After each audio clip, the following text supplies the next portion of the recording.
Hello, moi c'est Sarah, bienvenue à nouveau sur ma chaîne.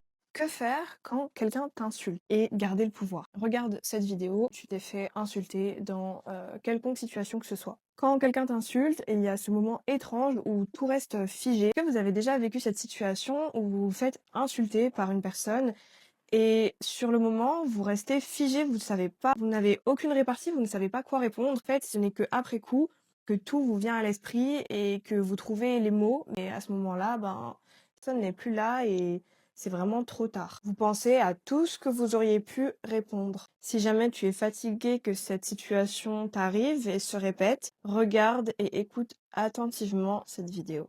Aujourd'hui, je vais te montrer comment reprendre le pouvoir immédiatement.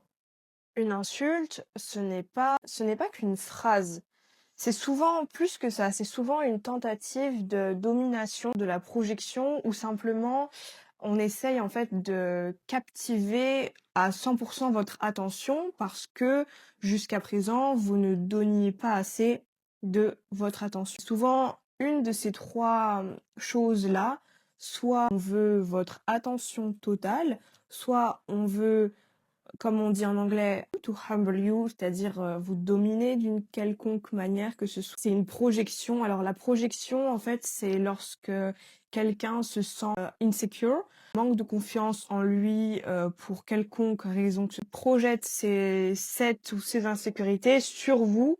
En résultat, vous insulte. Le souci, c'est que la plupart des gens réagissent avec émotion. Et ce qui est embêtant, c'est que c'est exactement ce que l'autre recherche. C'est son ultime et seul but. Et devine quoi? C'est celui qui garde le contrôle, c'est lui qui gagne la dynamique. Le silence déstabilise. Première chose, ne jamais répondre immédiatement. C'est très important. C'est très important de laisser en suspens un moment de blanc, de silence. C'est très simple, ça va permettre à la personne qui vous a insulté de se remettre entre guillemets en question, ou du moins de remettre ce qu'elle vient de dire en question. En fait, ça va être un moment de gêne pure, mais ça va pas être un moment de gêne pour vous. Ça va uniquement être un moment de gêne pour elle. Et c'est pour ça, c'est en ça que ce moment de silence est aussi important. Donc j'insiste vraiment dessus, c'est la base, c'est ce qu'il faut comprendre en premier lieu. Tu vas regarder la personne, tu vas respirer et tu vas laisser poser un silence. Je sais très bien que c'est dur, vraiment, d'expérience, mais ça va pas être un moment de gêne pour vous, ça va uniquement être un moment de gêne pour elle. Et c'est pour ça, c'est en ça que ce moment de silence est aussi important. Donc j'insiste vraiment dessus, c'est la base, c'est ce qu'il faut comprendre en premier lieu. Ce silence va montrer que tu n'es pas atteint ou atteinte. Une fois que tu as laissé poser ton silence, tu peux simplement demander pourquoi tu dis ça, mais très calmement, sans aucune agressivité. Et soudain, ce n'est plus toi qui es jugé. Et beaucoup n'ont rien à dire.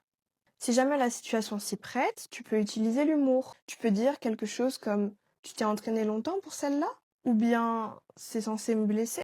L'humour va dans ce cas-là montrer que tu restes au-dessus de la situation, que ça ne t'atteint pas. Le vrai pouvoir maintenant.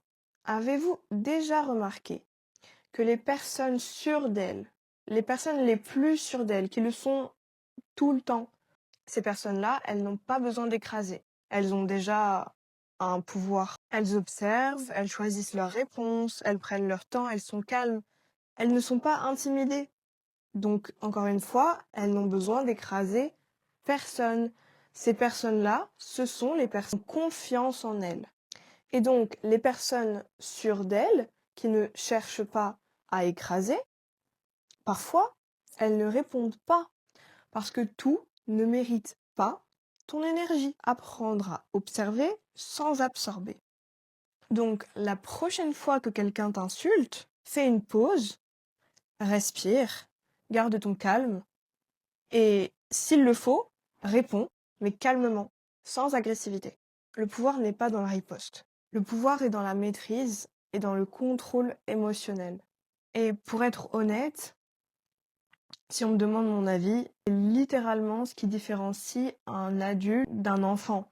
Et quand je dis adulte, je parle d'un adulte, au sens propre du terme, c'est-à-dire un adulte, qui se respecte. Il y a une expression en français que j'ai, à l'esprit, mais j'arrive pas à la sortir.